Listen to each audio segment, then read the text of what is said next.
ஏய் போல்டு பாவம். ஏன்டா எதுக்கு இது உங்களுக்கு? அதுக்கு தான் அப்படி சொல்றது, அமைதியாக இருக்கணும். என்ன ஏதுன்னு சொல்றதுக்கு முன்னாடி சர்டிஃபிகேட்லாம் கீழ்ச்சி நீங்கள் ஃபன் பண்ணிங்கன்னா என்ன கதை இது உங்களுக்கு தேவையா இது? ஓகே, நாங்களும் இப்படி தான் சொல்கிறதுக்கு முன்னாடி அவுட்டுனா அவுட்டு வேர்டு கற்று எல்லாம் பண்ணுவோம். கடைசியில் பார்த்தாங்க எது இருக்க கவுன்லே போக வேண்டியதுதான். மாவனா இன்னைக்கு அடிக்கிற அடியில அவ்வளோதான் தம்பி, முடிஞ்சு போச்சு. என்னடா எங்க பாக்குறாரு பாருங்க, மேல மேல பாருங்க. அவ்வளோதான்.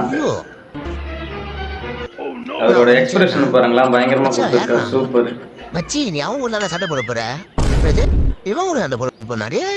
அவன் ஹைட்டுக்கு நான் தம்பி கூட தான் சண்டை போட முடியும். கண்டிப்பா அவர் உயரத்துக்கு எங்க இட்டதோ அங்கதான் அடிக்க முடியும். அவரு எவ்வளவு குட்டியா இருக்கிறாரு, குட்டி குஞ்சன்ஸ்.